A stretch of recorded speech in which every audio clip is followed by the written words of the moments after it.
quick background of the play you're about to see and make a few comments that I think will help you as you enjoy the production today. We Are Hmong actually started as a Renaissance school class last year, first semester. Had an idea that I thought that it would make for a very entertaining and educational story if we could have students from the Renaissance school, our Hmong students, bring in stories from their families, their parents, their grandparents, and share those stories of their lives in Laos, what they experienced during the Vietnam War, their escape to Thailand, life in the refugee camps, and some of the struggles that faced the Hmong here in the United States. So over the course of 2 semesters, we gathered information from those families. And then the task was, okay, how do we take all these stories and turn them into a theatrical production? That took another semester's worth of work. And a lot of struggle in trying to figure out what do we keep in the script and what do we leave out. There was so much information that we had that we didn't want to put together a 3-hour epic Ben-Hur or something like that. So we thought, how can we do this and get the stories across in a very compact and timely production? So that's what you're going to see tonight. I want you to know also that when you hear some of the first-hand accounts, these are all true stories. These are all true stories that families of our students experienced. A couple other things I just wanted to point out. I apologize for the small fonts in the program. So I will help you out with that a little bit. We are fortunate enough to have one of the Hmong elders from our community here for all of our shows, Mr. Zablong Vang, and he'll be playing an instrument called the keng for us. And my apologies if I mispronounced that. I'm having trouble with that word. But just a little history on that. We originally wanted that to be played by a high school student. We couldn't find any high school students that could play that instrument. And it took a while for us to locate somebody in our community that could play that instrument. And we realized it could be becoming one of the lost arts of the Hmong culture.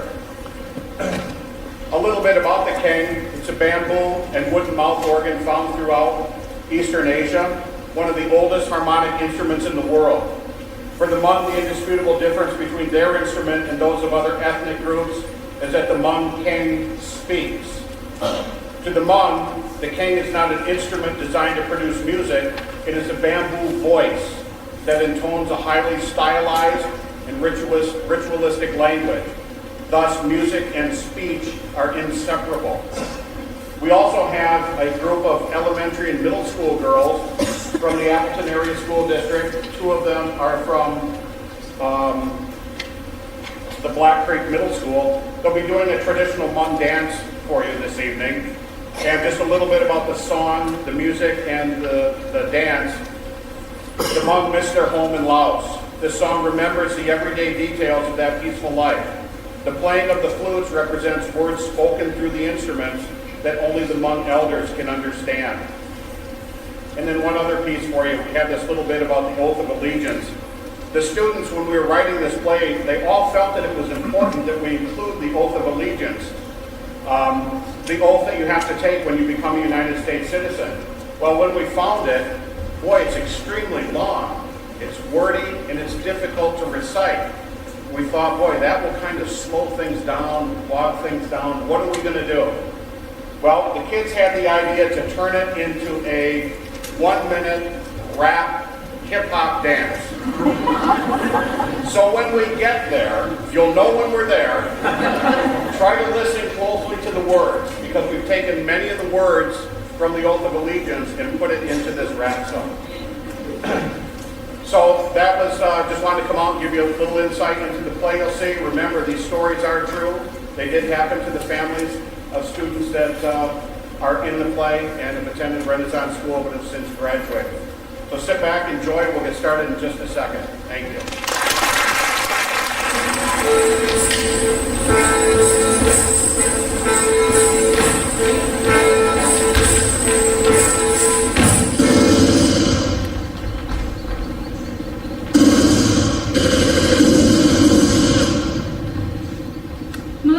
father laid my brother in the hollow opening of a dead tree and covered him with leaves.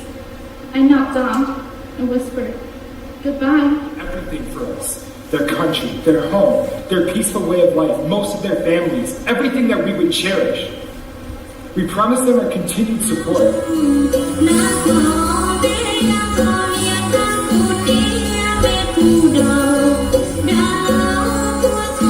What did you just say, Jing? I said, leave her alone. Oh, so you actually know some English, huh?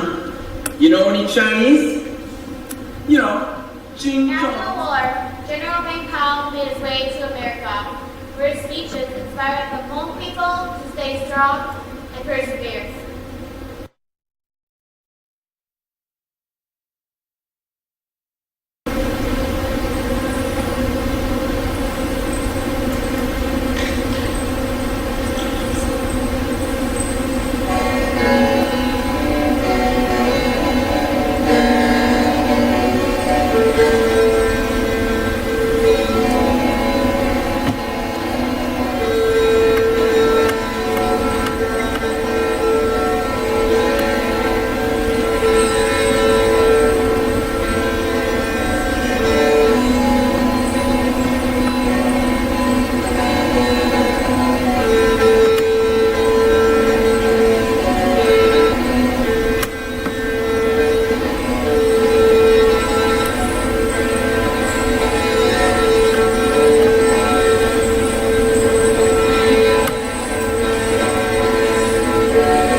If the words happily ever after could serve not only in fairy tales, but also in our reality, the world would be ever so beautiful. Unfortunately, our story is no fairy tale, and happily ever after sometimes seems like a dream. But we are strong, and we believe that happily ever after is on its way. A long, long time ago, and many thousands of miles away, lived a beautiful group of beings who had originated from China. Beauty flourished within their culture, and much hard work and dedication was put into the making of their traditional food and clothing.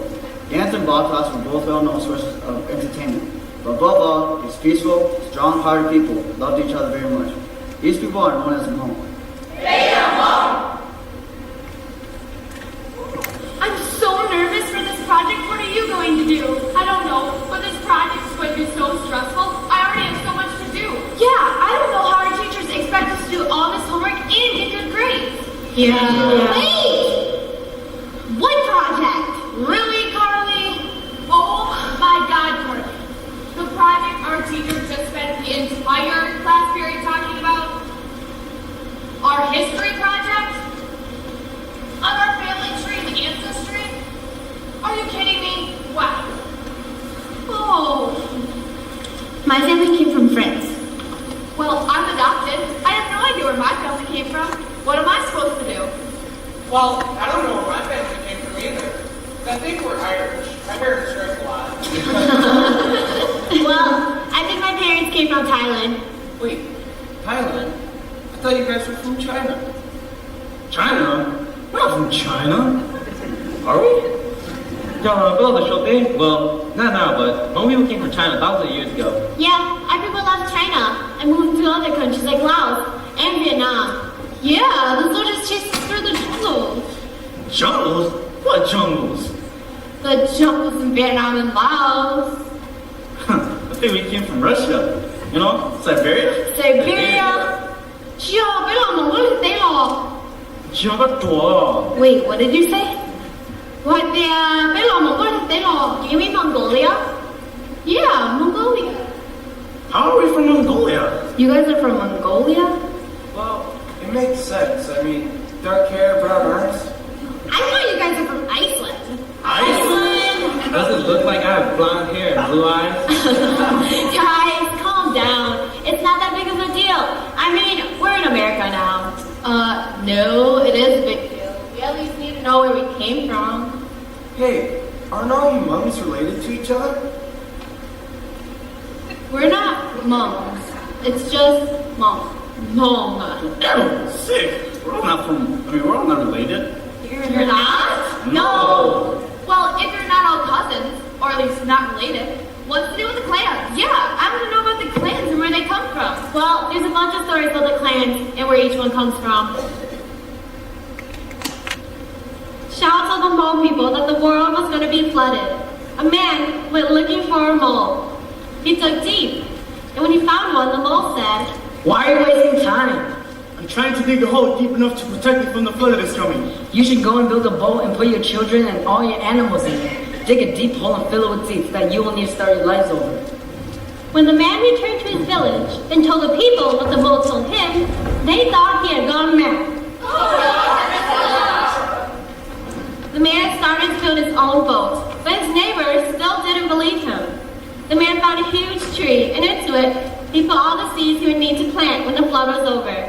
He put all his chickens and pigs and other animals onto his boat and also a drum, and went to try to safeguard his children, a boy and a girl. The ground began to dry up and crack open, and soon the flood waters burst forth, killing everyone except those who were on the boat. After 3 days of rain, the waters rose so high that the drum, resting on the boat, hit the top of the sky. The father said, What? Has it flooded this high already? You must find a knife and pierce the earth so the water may drain away. So the father pierced the earth, and the water started to drain away.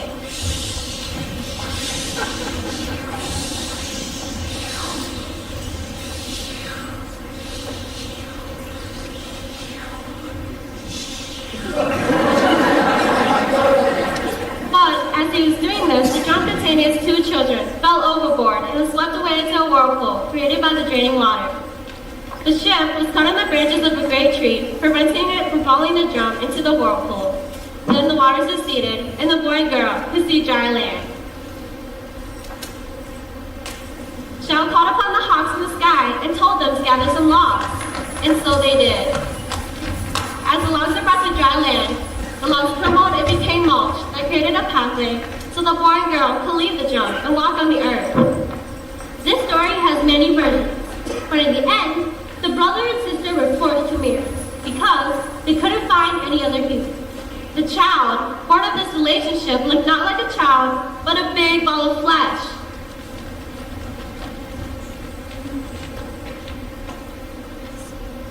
Feet with no legs. Hands with no arms. Eyes with no face. Shouts of the couple to chop their mission and child into 18 pieces and scatter them across the landscape. Which they did. From these pieces were the 18 clans of the Hmong people, and that is how people were brought back to Earth. Of these 18, there are 10 major clans. Chain, herd, lead, lord, One. tap, bang, Who? jaw. Gang. All of these clans are represented by the 5,000 Hmong living in the Fox Valley.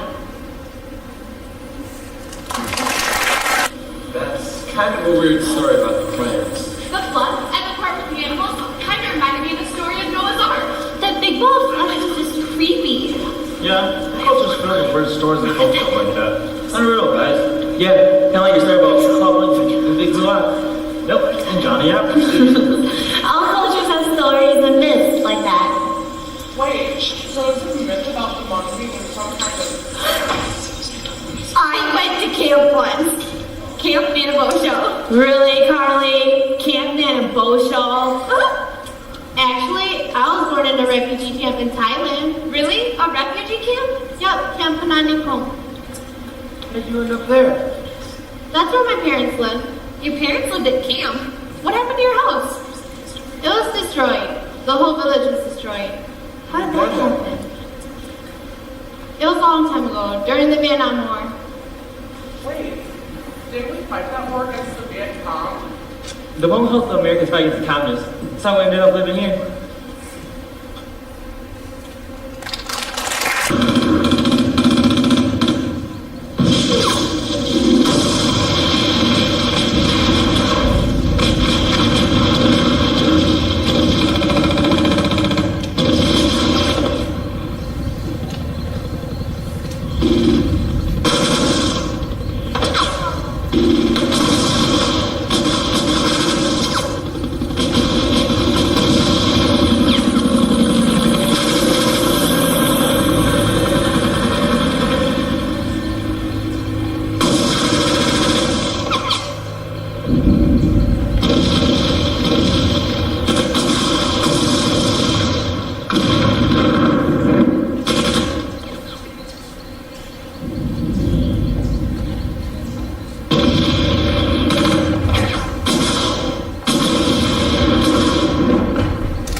Many people don't know why the Hmong are here in America.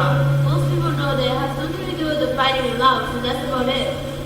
To understand why the Hmong came to America, here's a quick history lesson. During the 1950s, U.S. foreign policy centered on something called the domino theory.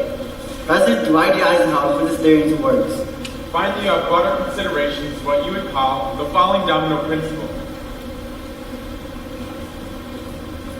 You have a row of dominoes set up. You knock over the first, and then what will happen to the last one is a certainty that will go over very quickly. So you can have the beginning of the disintegration that will have the most profound influences. The United States believes that if one country, Vietnam, Came under the influence of communism, then the surrounding countries. Laos, Cambodia, Thailand, Malaysia, Indonesia, Burma, India, will quickly fall like dominoes to communism. In order to stop this from happening, the U.S. went to the war in Vietnam to stop the spread of communism. The war in Vietnam officially began in 1961. With the help of the CIA, General Bang Kao became the leader of the secret Hmong army. Officially, Laos was a neutral country, and now U.S. activities were kept secret. The Secret War. So let's set the record straight. The Hmong helped the Kennedy, Johnson, and Nixon administrations in the secret Lao theater of the Vietnam War. The Hmong were told that if they helped, the United States would always be there to protect them. General Bang Kao's forces kept his enemy forces at bay for 10 long years. This meant that the 70,000 North Vietnamese soldiers fighting in Laos were not available to the Americans in South Vietnam. The Hmong gathered critical intelligence, rescued many downed U.S. pilots, and sabotaged the Ho Chi Minh Trail running through Laos. Over 100,000 Hmong died as a result of the war.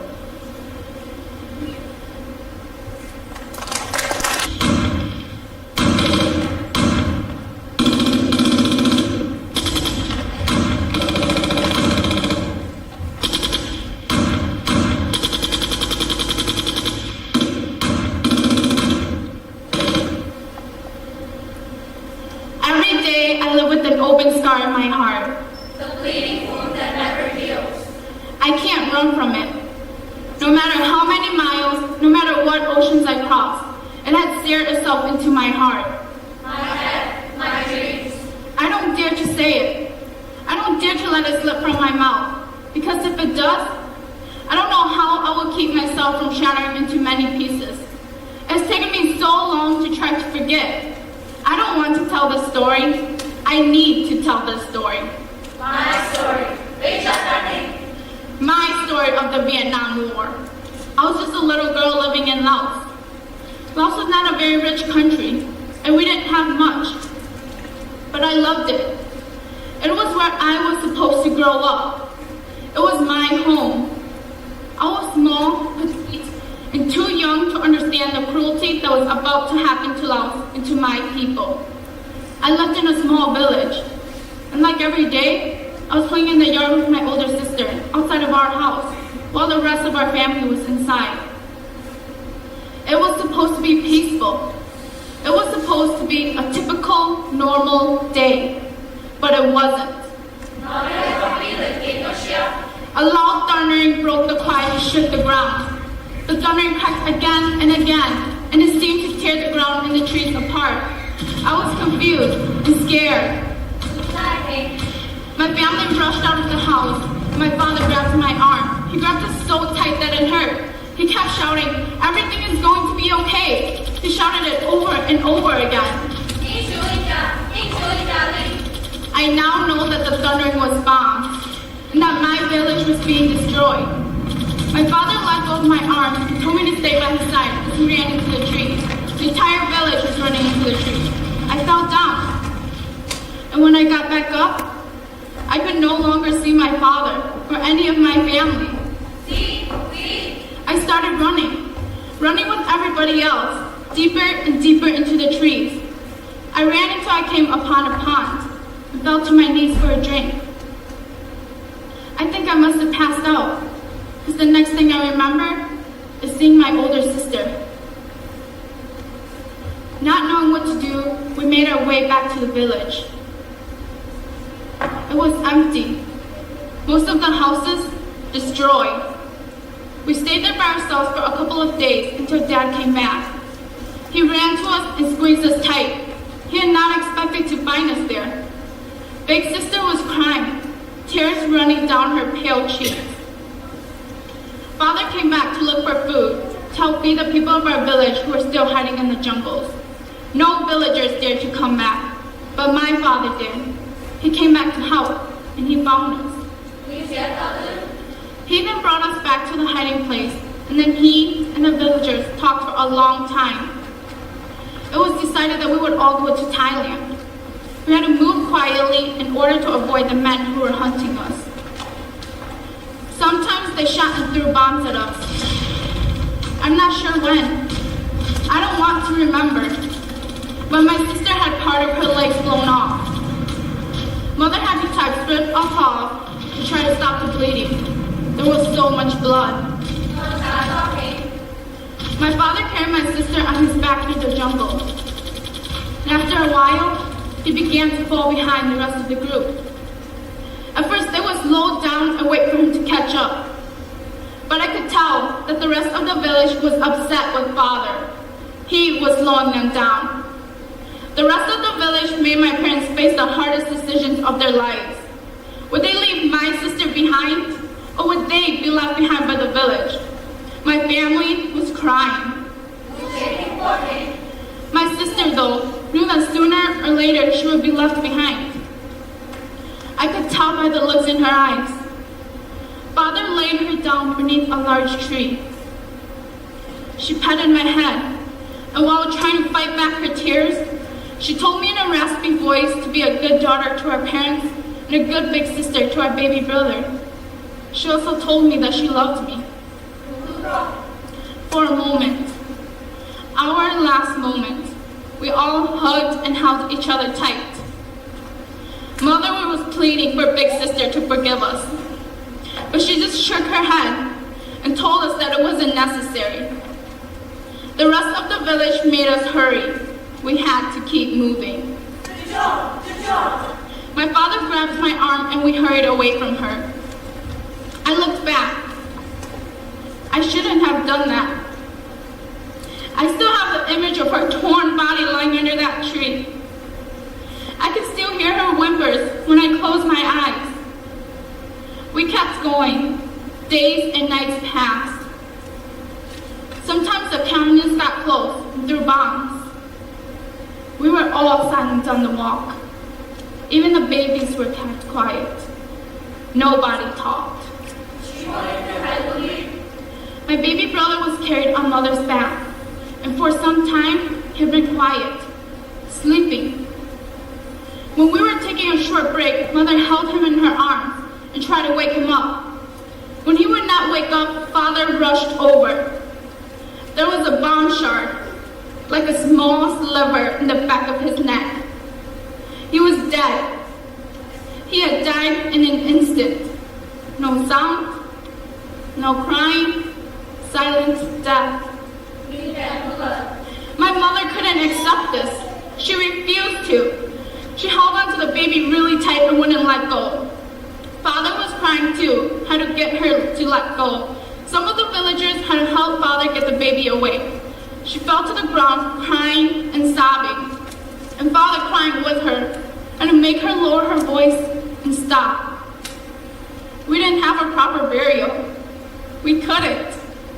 We had to keep moving. Mother and Father laid my brother in the hollow opening of a dead tree and covered him with leaves.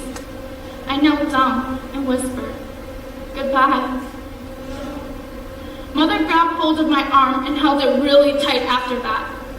I think she was afraid of losing me, the only child she had left. After more days and more nights, we finally arrived at the Mekong River.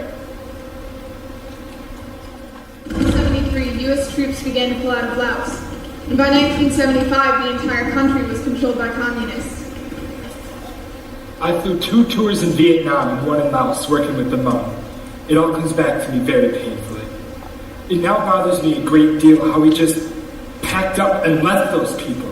We knew they were going to suffer. I find it hard to believe that anyone in this world would ever trust us again. As far as I'm concerned, our word is no good. I flew one of the last American planes out of Laos.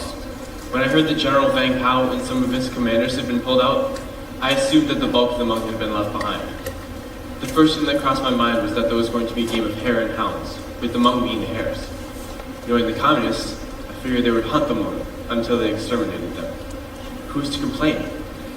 As it turns out, nobody did. Almost immediately, the communists began taking revenge on the Hmong, vowing to completely wipe them out. The borders were closed, and the Mekong River became a Berlin Wall.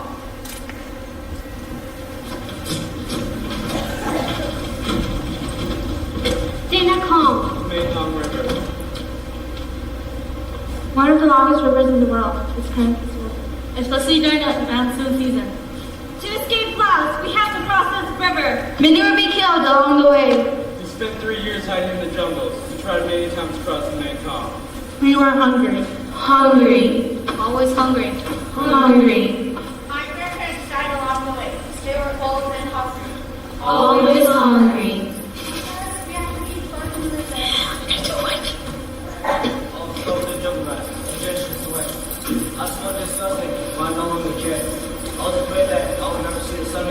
Shivering in fear, listening to my mother's breath becoming weaker and weaker until it stopped.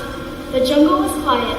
Father took my hand and we stepped into the moving current. My parents were crossing the river with my uncle. He didn't make it. He drowned. My parents believe that the water dragon took him because he was a bad man. They said he didn't deserve a new life. I only remember one thing from the night when I crossed the river. The feeling of my sister's hand go cold in mine. It's weird, but I don't want to forget that. My father said there were lots of leeches. Chris pulled them off. We had to burn them off. We would use anything that would float. Bamboos, inner tubes, plastic bags filled with air. Blow air into it and tie it. Then put it under your arm and wait so you can float. If you have money and were lucky, you could pay someone with a boat to take you across the river. While my family was crossing, I had to carry my baby brother on my back. My parents had to carry the rice on their backs. I struggled to keep my head above the water. I looked back to see my grandpa swimming behind us. I looked again and he was gone. Finally, we got to cross the river. We had to come very early in the morning when it was dark. There were many babies crying. They were making too much noise. My baby brother was crying. He was very little and they told my parents to drug him to keep him quiet. They gave him some opium and soon he looked drowsy and sleepy and wasn't crying anymore. They gave him too much that he almost died, but he made it. More than 100,000 Hmong escaped from Laos to China. But for a short while, they were gone. But when the further refugees continued to search, the Thai began hostile outreach to us. The Thai made it clear that the Hmong were not welcome to stay. We arrived in Thailand filled with English. We didn't know where our loved ones were, but they're dead all of us. They were even alive. Women were raped. Our possessions were stolen. All of the Hmong have been relocation camps. Refugee camps. Yunnan. Mananeko. Namgyal. We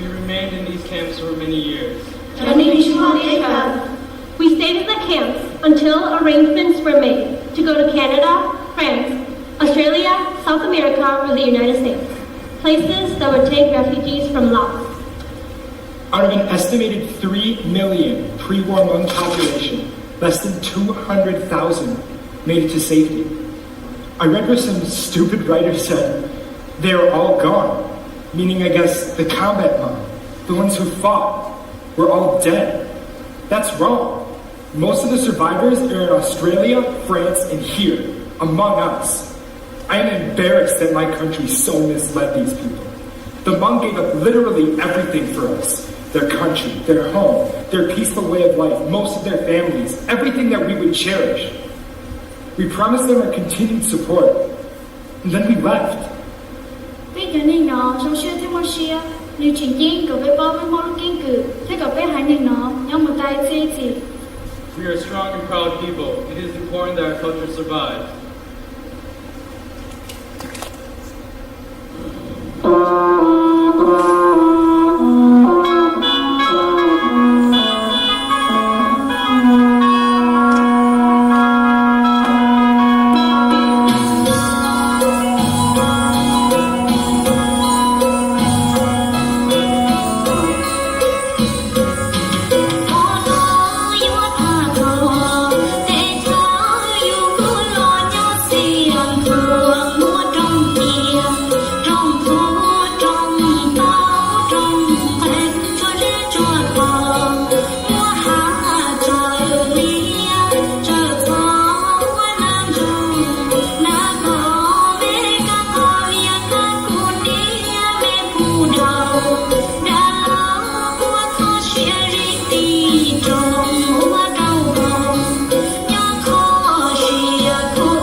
bombs and powder, gas and fire. I am from the suffering of a nation, of pain and screams.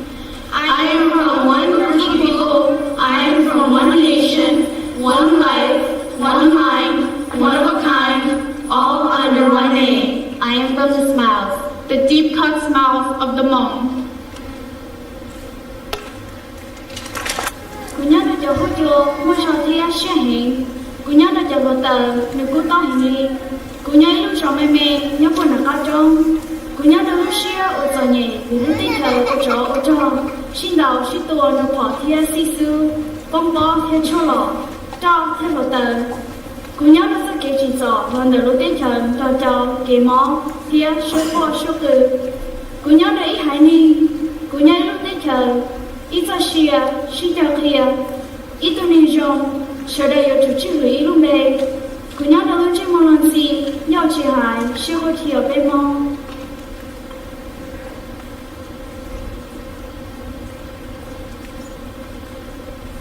As a little girl living in the mountains of Laos, I had no idea what America was. A faraway place. All we ever heard in America was that there were giant hairy things that ate people. That was one of the reasons why many Hmongs refused to leave their refugee camps in Thailand, so they wouldn't be fed to the giant hairy demons. When I arrived in America, I was scared. My parents studied really hard for the U.S. citizenship. They said it was important for us to be Americans.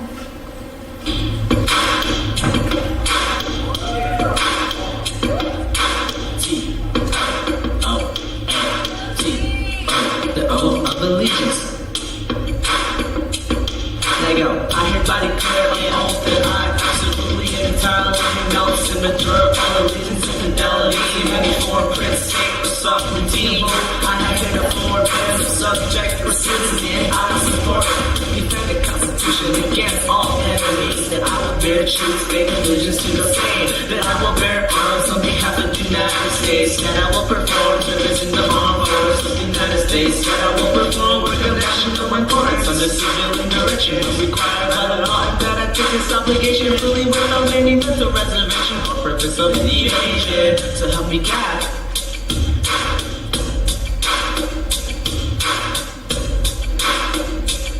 There you go.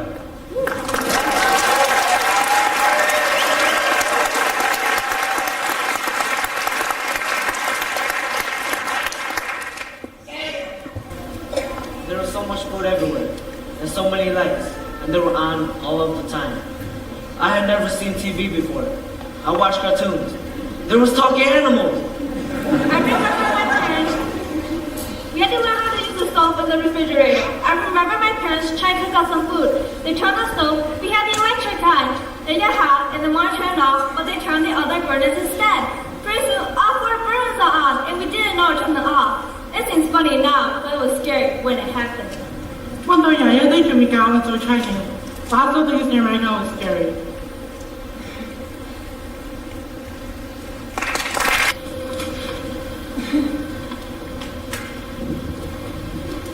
What up, shrink? I said, what up, shrink? Just heading home. Oh yeah? I thought you Hmong people had no home. No country, right? No country. Just leave us alone. We have somewhere to be. There, girlfriend? I didn't think Hmong girls could be so pretty. Hey! Leave her alone. What did you just say, Ching? I said, leave her alone. So you actually know some English, huh? You know any Chinese? You know, Jing Zhou. You see that Jing? You want that for Jing cookie? All that good stuff? Not Chinese. Come on, let's just go. What do we have here? M&M's? What's that, some kind of candy to bribe your wife to be? Isn't that what you people do? Pay like $1 gazillion to get some ugly-ass girl to like you? Why'd your friend touch them? She's so ugly. Never trust the white people, remember? Left your sorry asses to live in the jungle. How many died, huh? You ever think about those left behind? They got shot at. They ran away like animals. They died and rotted. You know, the little kids, the poor babies. Or they just having a hell of a time. You think you're so smart and cool, those stupid-ass gangster pants? Do you go to school and get good grades? Do you have a job to buy things you want? Do you have life instead of picking up my people? You spend your day in that corner putting up that stupid illusion that you're top dog, putting my people down, trying to make yourself feel better just because you have nothing better to do? Because you're the one that has no home. You're not fooling me. I know you inside out, cracker. You think you're so tough, don't you? Leave him alone, you jerks! Leave him alone! What are you doing to you guys? huh? Got anything more to say? Any last words? You're nothing but a worthless piece of crap. Leave him alone! Leave him alone! It's wrong with you people! I think you heard him, Beth. Come on, guys, let's get out of here. Come on, before someone sees us. All right, let's go.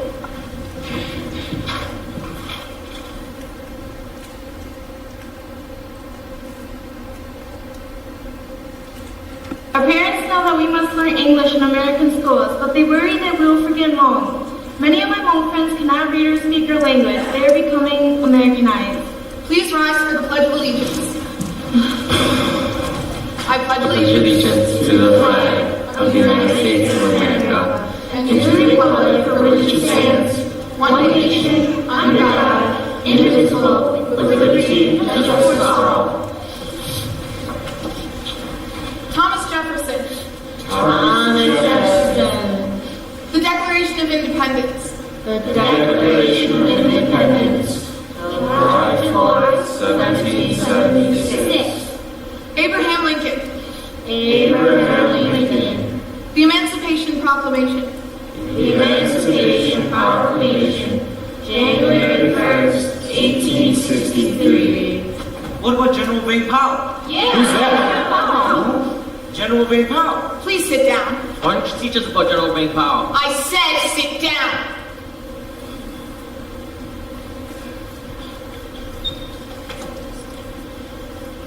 Woodrow Wilson.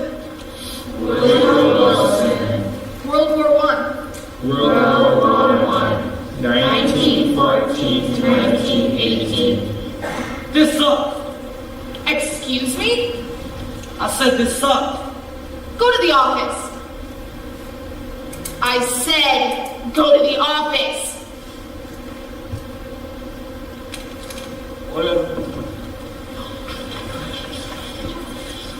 Franklin D. Roosevelt. Franklin D. Roosevelt. World War II. World War II.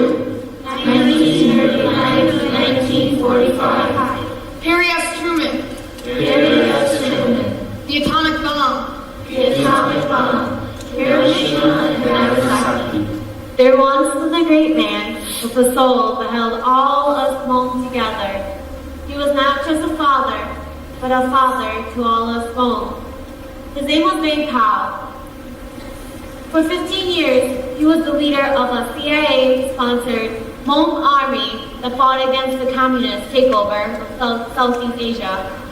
After the war, General Vang Pao made his way to America, where his speeches inspired the Hmong people to stay strong and persevere. For those of us Hmong who can call America home, are fortunate indeed. We live in the most generous and prosperous nation on earth. We have opportunities that other fellow Hmong throughout the world cannot even dream of because they have never known it. Yet, with this tremendous progress and success, it is still very important for us to keep and preserve our history, culture, and remember our roots. General Vang Pao passed away on January 6, 2011. We lost our hero, our leader, our father. When he died, it was as if he took a piece of all Hmong people with him.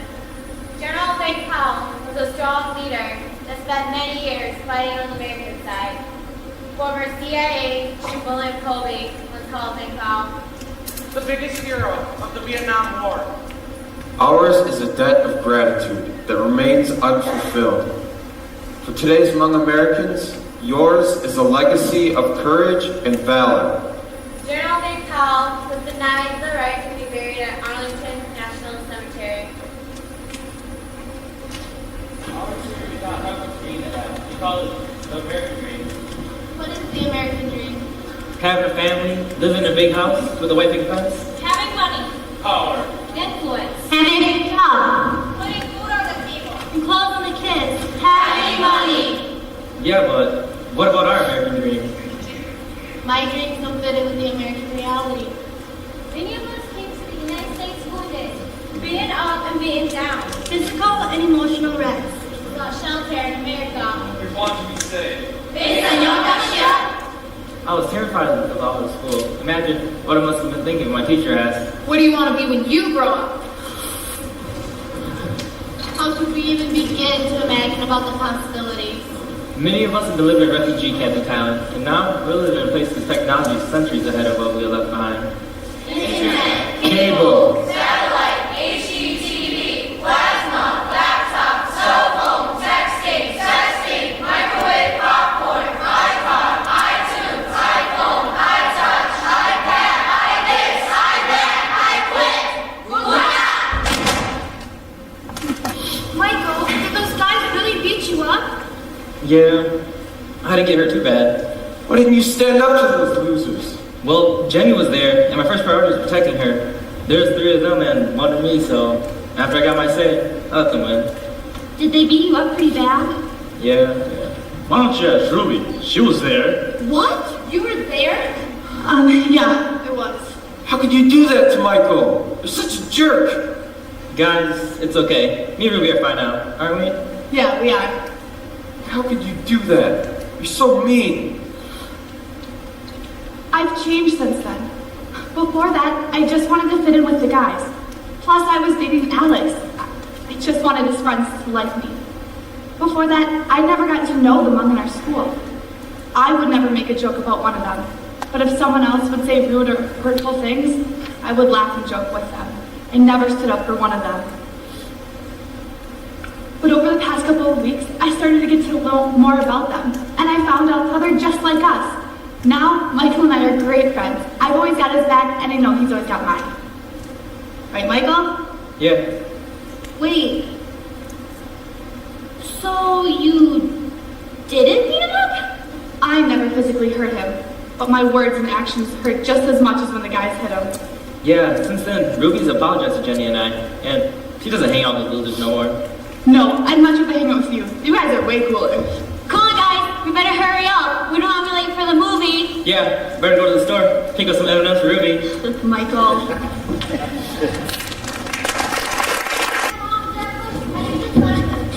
Sign what?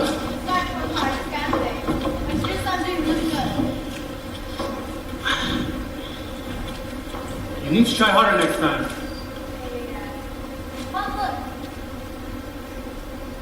I'm so proud of you. Keep up the hard work. Where's your brother and sister? Go get them and tell them to come downstairs. We need to see the report cards too. Amanda, Kevin! Mom and Dad need to see your report cards. Okay. Mom and Dad need to see your report card now. Why are you so annoying? Why'd you have to tell Mom and Dad we got it today? Are you stupid?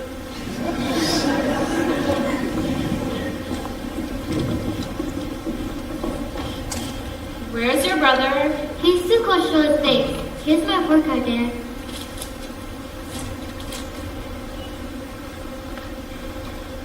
So? Your grades are better with the extra school help you've been getting.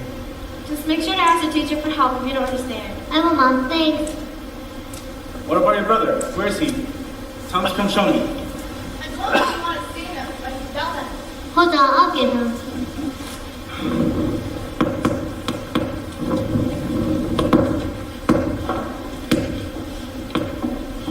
Dad wants you right now.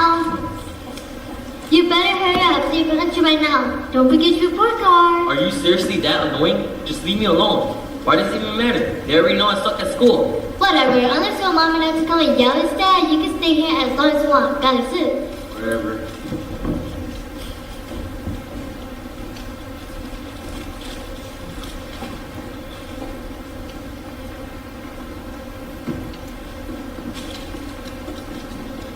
Where is it? Don't you hear me?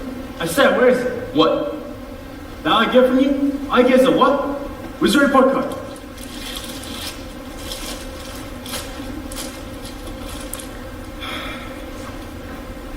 If you ain't got nothing to say, you better go now. Don't you dare move. How can you expect me not to have anything to say about this? You need to understand that this paper can decide your future. We've been through this how many times, huh? How many times? Tell me. I've told you before. If you get good grades, you go to college. Find a good job. Have a good life. If you do bad at school, you end up nowhere. You hear me? Nowhere. Why do you always say this? I don't need school. don't need education. I don't need you telling me how to live my life. I got my friends, they understand me, and they'll always be there for me. I don't need you and your stupid ideas to get in my way. Your friends can't help you with anything. They just want to use you for the bad things they're doing. When something bad happens, you'll be the one who will get blamed for it. Then what? Will they still be there for you? No, they will leave you. They don't care about you. You'll be asking us to help you. Your friends are no good for you, you hear me? They're no good. What your father said is true. We just want what's best for you. Why don't you just stay out of my life? Don't you dare raise your voice to your mother. You have no idea what your mom and I have to go through every day to be where you are right now. We work hard every day just to support you and your sisters. I work overtime almost every day. You have no idea. Your mom and I never get the education we want. We don't want you to live the life we live. Don't you dare stand there and say that we don't do anything. Would you want to work around a lot of job where nobody even has respect for you? Where the pain slows in and there's no time to sit down and rest? I don't think so. You want a job that's easy and pays well. That is why I am saying that here in America, there are opportunities for you, young people. We want you and your sisters to have a good future. That is what we want. Look, if you keep trying and get good grades, all of your hard work will pay off. Well, you know what, Dad? I can't be the son you always wanted. Wow, I didn't know about any of that stuff. That's so cool. I mean, it's sad, but it's really interesting. There's a lot of history in there. Make this project so much easier. Hey guys, I've got an idea. Why don't we do this project together? Make it a big group effort. I think it'll help us a lot. Yeah, great idea. Great idea. Yeah, okay. We're in. Hey, Kevin, what's up? Oh, hey, just about to head home and work on this stupid history project. God, my dad's been all on my case lately. I don't even want to do this. Yeah, well, that's fun. We're all gonna do this as a group effort. We're gonna work on it together. See you tomorrow. Wait. Hey, Wong? Yeah? Do you think it'll be okay if I joined your group? Didn't you say this project was stupid? Yeah, you said it was stupid. I actually like it. So far, I've learned a lot. Yeah, and I actually know what's going on for once. This is gonna be fun. Everything I've learned from you guys has been so interesting and exciting. Yeah, I learned a lot about my culture too. Why don't your other friends help you with this project? My other friends don't care about these dumb school stuff, Wong. Can I please work with your group? I promise, I'll work hard to put in a great grade effort. You never get good grades. Why do you want a good grade now? You're never in class. You spend more time in the principal's office than you do in class.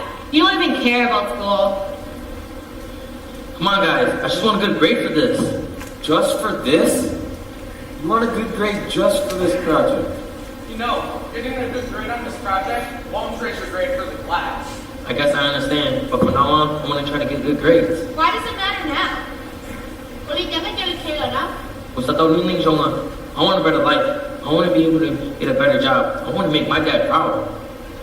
Well, if you're really serious about this, I guess we could let you join. Thanks, guys. I appreciate this. From now on, I'm going to work hard, and I'm going to do it. It's like a blessing. A chance to be something important takes away the stressing. No more running and praying for life. No more crying and trying to survive. Looking for better days. Sunny days is all I'll see. Ignore whatever pain comes to me. Realize that education is the key. To live and be more than the American dream. Make your dream a reality. Escape a living hell. It took a minute in me to learn and conquer that insanity. I feel I no longer need to fake it. I feel we are going to make it.